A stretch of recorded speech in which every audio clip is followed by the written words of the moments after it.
Okay, this talk will be about the badge which we made for r2con, r2con, and well, who am I? I work as Linux kernel researcher at Cosa Inc. I'm a WhiskeyCon superstar. I don't know if you look in YouTube, you might understand it. And I'm probably the most useless Radar core member because I just hang around. No, well, I think you make more commits than me, than myself. I'm probably the most useless one, so. Well, short long story, this is a talk about how I went from potato in electronics, because I don't know a shit in electronics, to making a basic batch in a also limited amount of time. I started to do some electronics this year. I got some money from a book bounty, and I always wanted to do some hardware hacking, so I was thinking in logic analyzers, dumping firmwares for reversing and do everything for security research, but I ended up also doing normal electronics or having some interest on making some electronics. I also got addicted to AliExpress. And well, basically, if I have been able to do this in 6 months or whatever, everybody can do that, because I don't have any studies about this area or whatever.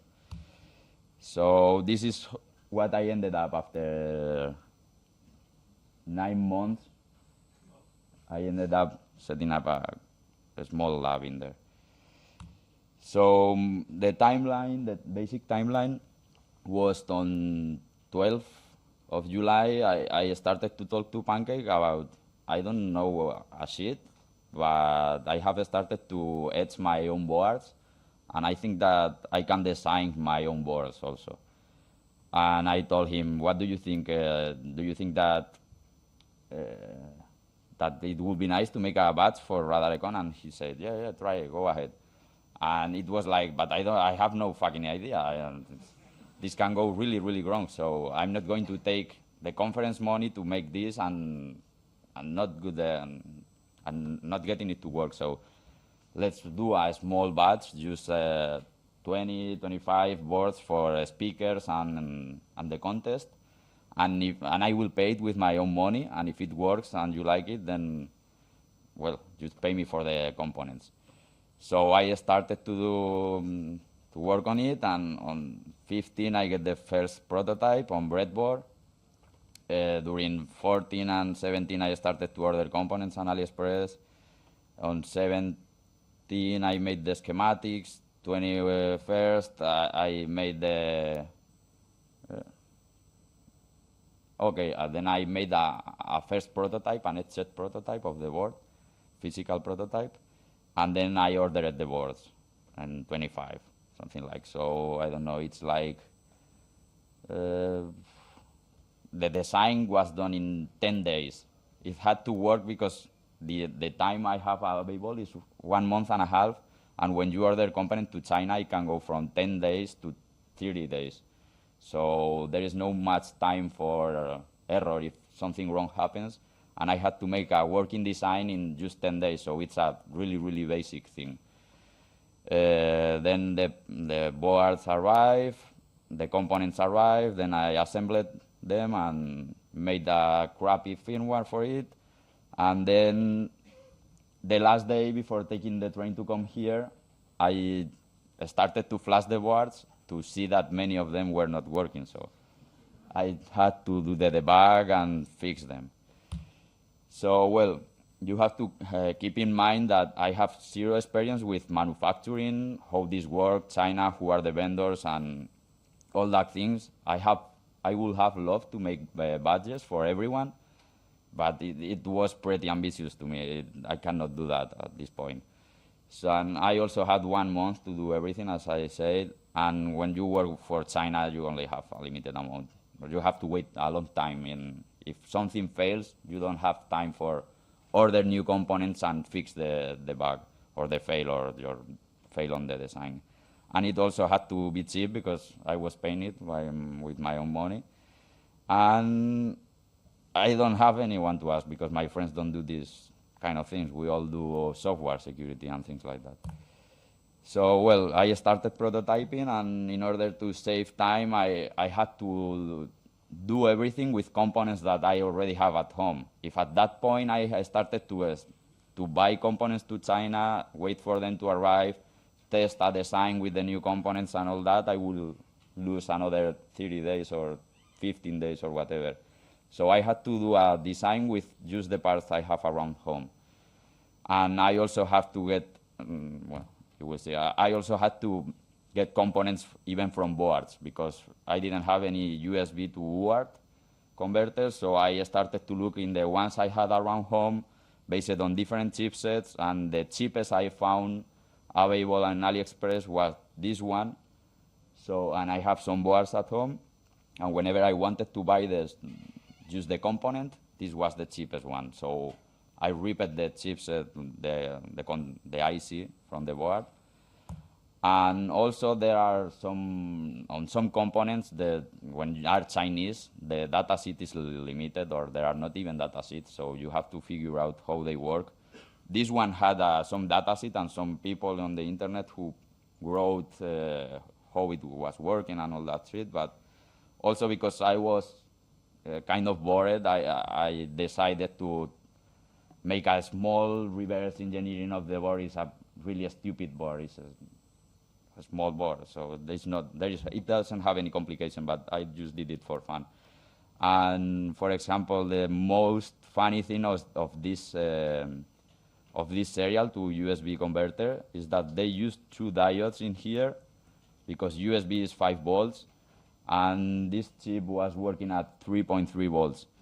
And there is no voltage regulator in this board. So they did the voltage regulator with these 2 diodes. Each diode have a voltage drop, and they put 2 in a row, and the voltage drop was approximately 3.6 volts. So it was a really, really cheap way to do that. It's not an accurate way to do that, because depending on the heat of the component, the voltage will change depending on the load, and well, it's not a good way to do it. But basically, it's Chinese, and it works. And also, when you do these kind of things, you get the sanded board and the original board in here. You can create an overlay with any photo editing software, so you can see the components with the naked board and figure out how everything is connected and things like that. So, well, then I started by making some adapters, okay, because you are working with ICs, which are not for through-hole components, and for prototyping I was using breadboards. So in order to be able to use those components in a breadboard, I started to make some components. Then you do the schematics, are simple. They are just the component connected to the pin, the type of the package you are using. This is the board layout, and then it's those boards, homemade, and cut them, put the components in, and then you can use them in a breadboard. So you can prototype with any kind of component. After some time, I got it working. Here is the first demo I got working, which was a clock, a really simple thing. And well, one of the things it wasn't working, I didn't figure out why, is that this USB to UART converter is supposed to work on 5 and 3.3 volts, but I wasn't able to get it to work at 3.3 volts in a stable. It wasn't stable, okay? So I went to work with it in 5 volts and using clamping diodes for logic level converter, which is thinner diodes, which is not the best thing, but it works, and maybe it will burn someday. So if your house goes in fire, it's not my fault, sorry. Then I told you I don't know a shit. I just do things. If it looks like it works, I don't give a shit if it's correct. So, well, when making any circuit, there are many options available when you are designing. Some of the more common ones are Eagle, which was bought by AutoCAD, Altium Designer, and KiCad, which is open source. I choose Eagle because it looked like the easiest one to start with. the more tutorials and all that things. And also, if you are a Radare user, you have a lifetime license, if you know what I mean. And I'm ashamed because I didn't use open source. Sorry, I know, but at this point I didn't have the time to. I went the easiest route I found. So, well, I started to design the schematics, which is basically translating that prototype board into schematics. This is the USB and power schematic, the USB to serial converter, which is pretty basic, some resistors and a crystal, and pretty basic things. And also the microcontroller, which is ESP8266, which I think almost everybody knows because it's the new thing or what everybody is using for IoT and things like that, and very cheap microcontroller with Wi-Fi and easy to work with. Once you have that, you have to make the once you have the schematic, you have to do the board layout, moving every component and connecting everything, trying not to cross the traces. If you are doing multi-layer boards, then using bias to do everything. And well, this is nothing very difficult because it's basically like solving a puzzle. Well, at least at my level, which I don't care about trace width and things like that. So when you start to draw the board layout, you get all the components and some lines saying you should connect this with this with this. And it's just basically as making a puzzle. And the end result, after some hours of headache, you end up doing something like this.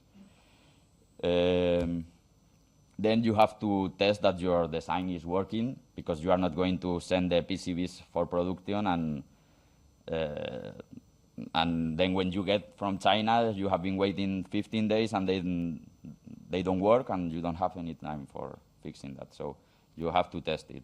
In order to test it, I make a homemade version using toner transfer technique, which I'm going to explain just a bit, which is quite easy. Okay, you get a printer, a normal laser printer.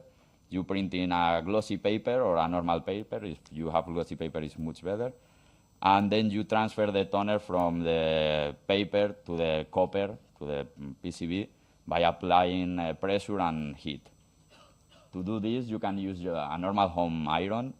You can use a frying pan, an electric one, for example, or you can use a laminator. My first board, I used it to use a frying pan. You can see here it's an electric one. Just put some pressure and it works, actually. So it's kind of magic. And after that, I bought a laminator, which are really, really cheap ones, and you can modify them with, if you want to use Arduino and just a relay, you can control the speed of the rotors and also the temperature. And they are really, really cheap, and it gave me better results than the frying pan. So this is the results after transferring the toner into the copper. You get the toner in the copper.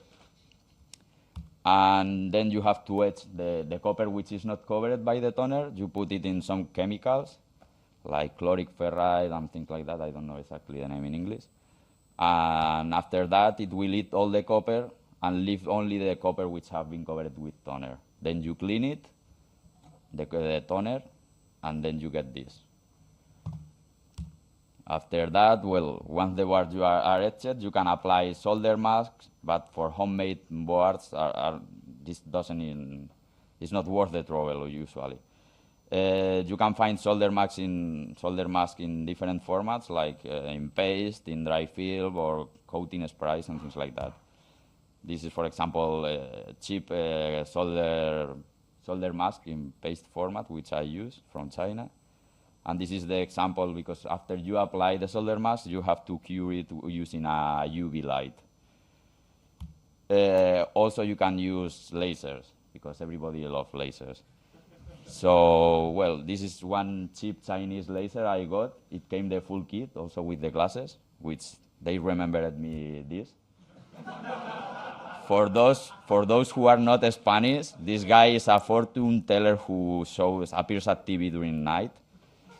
And those glasses looks like they give you some power to read the future. So you have to take care whenever you use these kind of things. It's serious business. And he's also an amateur singer.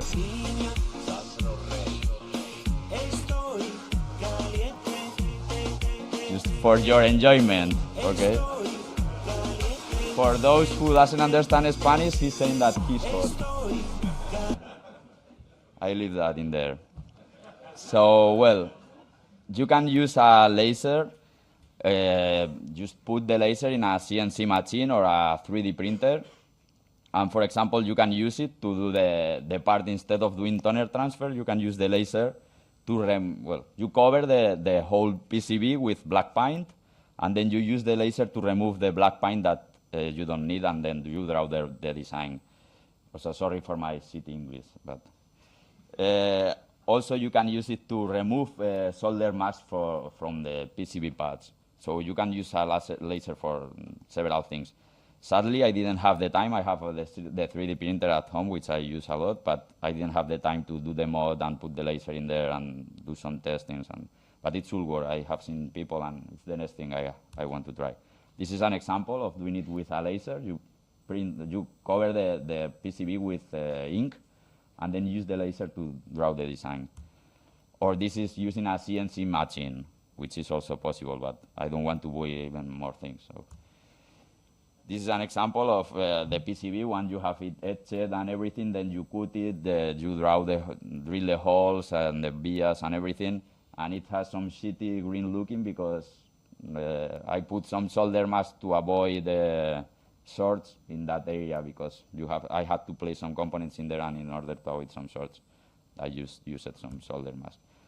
And then solder everything by hand, and this was the first working prototype. You fix some bugs, you check that everything is working, and then I sent the board into production to China, okay, which is what I say there. You just have to generate Gerber files from your design program and send them to China, and then they will print the boards for you. PCB manufacturing has become really, really cheap and good lately, mostly at China. It's like $5 for 5 PCBs. Some places are PCB Waste, See the Studio, or OSH Park, which is in the US, is based in the US, and they have better quality, but they are also a bit more expensive.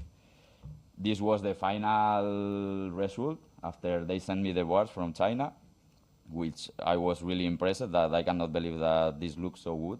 I have been able to do this without knowing anything. And well, I chose the studio, and I think the quality was good. It's supposed to be a prototyping service, but I think it's totally fine to me it looks like totally fine for even not selling maybe, but they are pretty good. After doing this, they contacted me and they told me that if I was interested in, or they wanted to give some codes to people attending to r2con.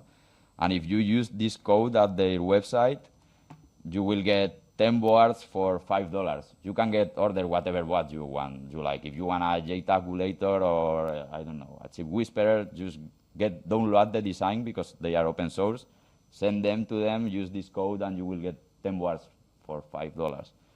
So it's a pretty cheap deal. Next time, probably I will contact them before and ask them for making the batch for me for free, because this time I didn't know that they were doing these kind of things. And also I put the Radare board in here, so if anyone wants to assemble their own version of the batch, you can order in that link. I will put everything in Git, or it's almost everything in GitHub already, so you can order your own board, your parts, and do it by yourself. Then you have to assemble the boards, okay? So if you are planning to make a lot of boards, instead of soldering by hand, you are working with surface mount components, you probably want to use a stencil. This will save you some time and make your life easier. There are several places, again, to order stencils and different materials, okay? You can use polyimide, which is kind of a plastic, or stainless steel, which are a bit more expensive. Yeah, and again, you can use lasers, because you can make your own stencils using lasers, which I want to test. This is an example of a stencil in plastic, and they cut them by using lasers. So I have to try to do this at home. And these are the stainless steel version. For those who don't know what solder paste is, it looks like this. It's basically some solder, normal solder, but it's cut in small parts, made powder, and then they put flux in it, and they make a paste. Okay, this is like the tube with the paste, and this is once you apply the paste in each pad. To apply the paste in the pads, you use a stencil, which is kind of a stencil, okay? And this is what I did to use it. I made some 3D printed holder, so I can put the boards, close the stencil, apply the paste, remove, put another board, and get it always centered without too much trouble. Then you put the board, close the stencil, apply the paste in there, and when you remove it, you will get just the paste in the pads. You can see here there is paste, and then you have to place the components by hand in there. Once the paste is in place, you have to put the components in its position, and well, this usually is done using a pick and place machine, but I don't have a pick and place machine. I have been thinking on getting one, but they are kind of expensive. Well, there are some home level ones, but I'm not thinking. This is an industrial level one, okay? This is how it's done. It's actually done in a factory.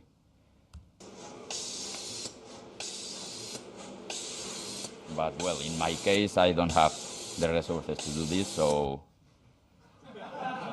it was Danito. I called him and I told him, "You want to learn electronics? Come and help me." And well, that and a pair of tweezers, and started. Here is Danito working really, really hard.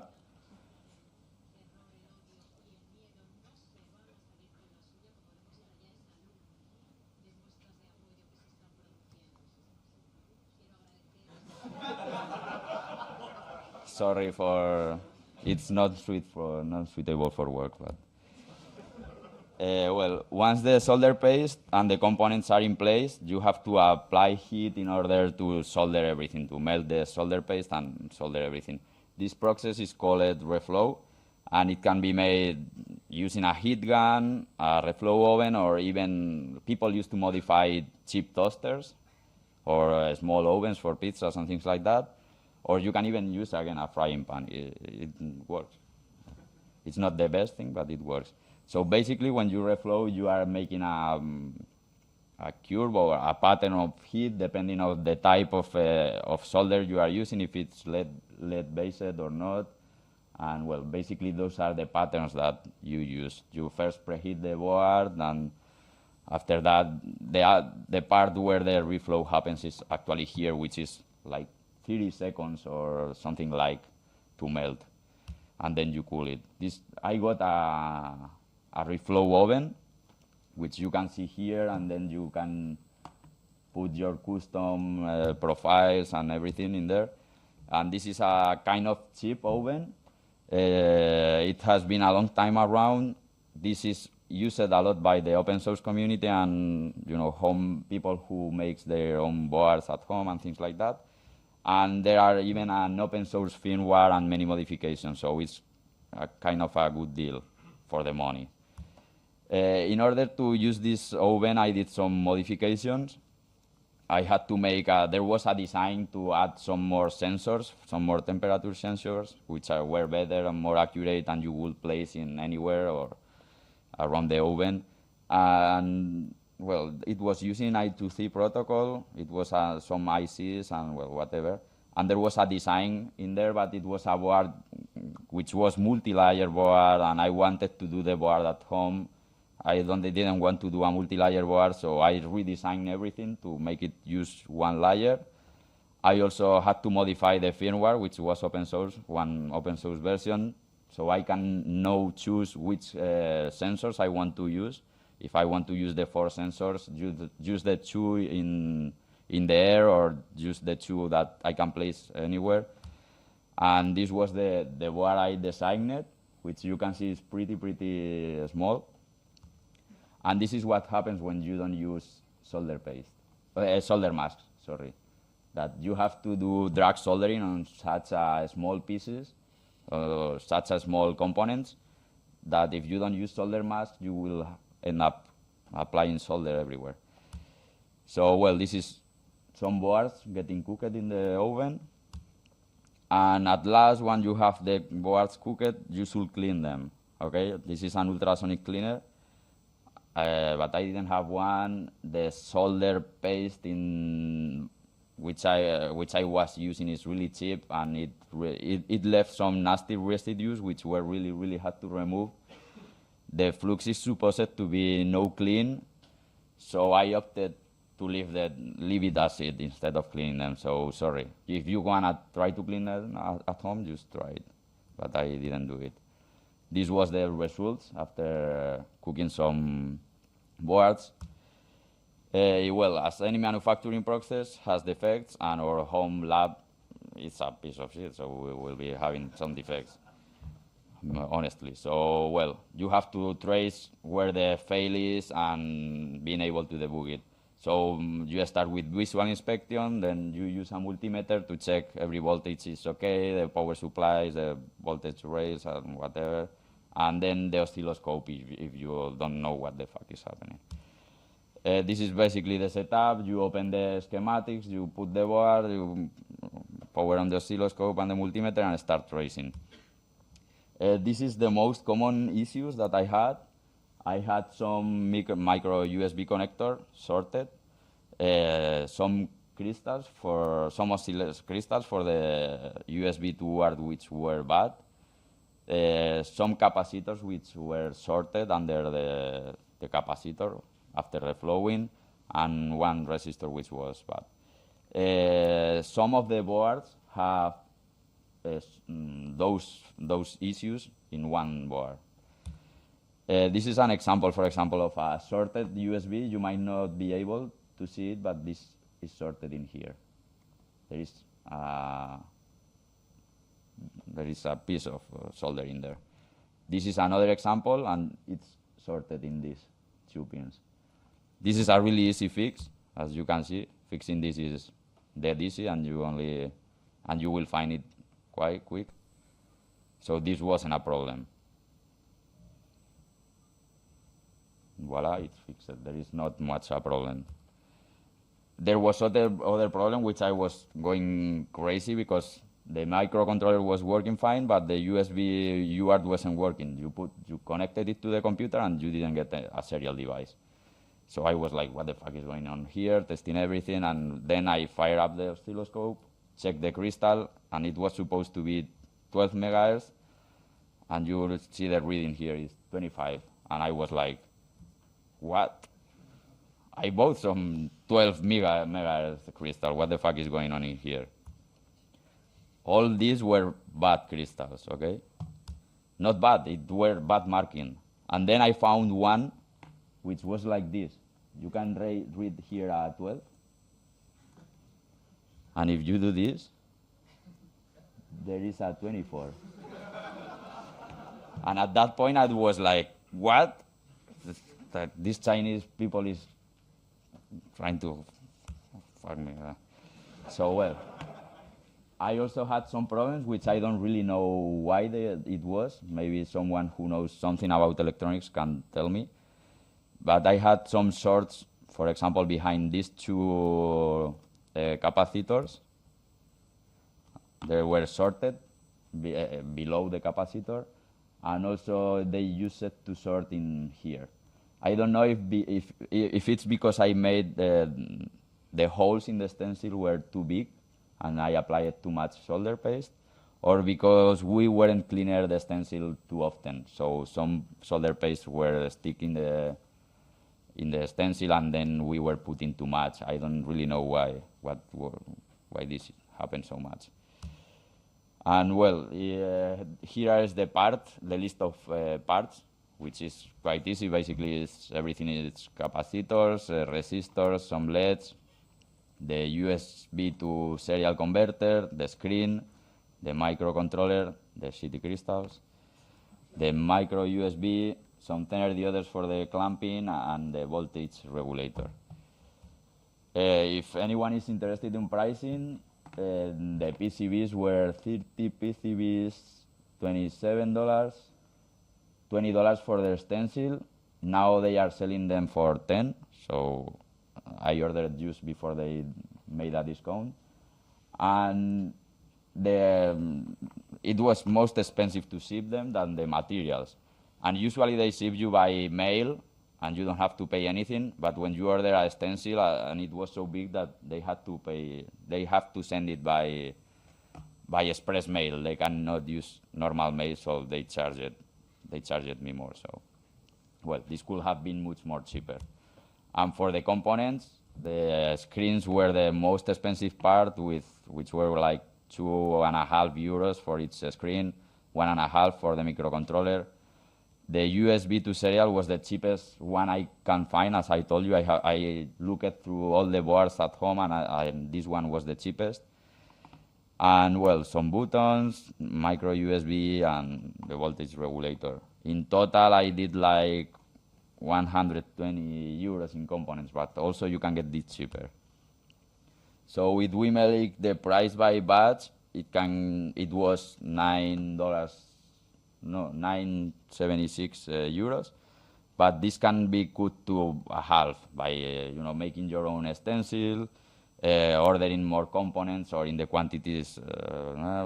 You can cut this to €5 per batch easily. There are some problems when buying from China. When you buy from AliExpress, you get wrong or bad value components in the same lot. You get delays, long time delivery, the packet got lost in the mail, and also many components don't come with a datasheet, or they are not always exactly as they show it in the image. So you have to guess and pray sometimes. When you buy from reputable sources, you get part numbers, you get data sheets containing the specs, dimensions, and everything. Because when you don't know a part, or when you are designing the schematics and the board layout, you need to know the dimensions of the component, okay? Then you draw the component, and then you can place it into your design. So you need this, but the Chinese don't give you this. So you are just guessing. Last time I ordered them, I get this, so you start to measure everything, do this design, and the next time you order, you expect that they send you the same thing. And, well, as I told you, you make your own design for the piece, for the component you are supposed to work with. So I made this design for the micro USB, which I was expecting this, and they sent me this.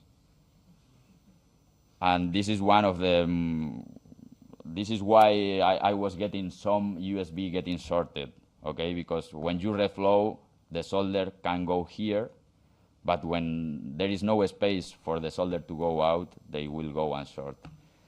I was too lazy to cut the legs, but, well. And here is, for example, a video of flashing them. To flash them, well, then use a hub, so I won't be flashing them one by one by one. I was doing them 4 by 4. And, okay, Chopedofish vuelve. Okay. So then the software, I didn't have too much time. I did it in 2 nights, so don't expect too much. It's composed of 2 components. I did a backend using Node.js to connect to the API of GitHub and get some statistics of Radar project, then packed all that data in C structure types, and then I made another firmware in native for the badge, which will connect to my backend, download the statics in C format, in binary basically, and cast it into a structure. For example, here you can see in Node.js how I packet the structures, and then I just had to make a request and cast that data into C. So the batch doesn't have to deal with GitHub API, the keys for the API, handle all the errors, whatever. It's much more dealing with JSON and everything. It's much more easier and much more light for the batch to do. And well, I also had to do a serial interface so you can set up your batch, because I wasn't going to give it to you with my home wireless password in their flaccet. So I had to do something so you can configure your own wireless network. So basically, if you get one of these, just plug an USB cable, connect to the USB serial, and then fill the data, and you will connect to your home network or whatever. Then when it has network, it connects, it downloads, and then it has some basic screens where you can change between them using the buttons in the back. And you will have top contributors of Radar project. You will have the current status of Travis and Abouajeur, if it's actually working or it failed or whatever, last issues, latest commits, and latest pull request. And well, this slide is not, I don't know why it is here. And well, that's it. If there is any question, or let's go to have dinner.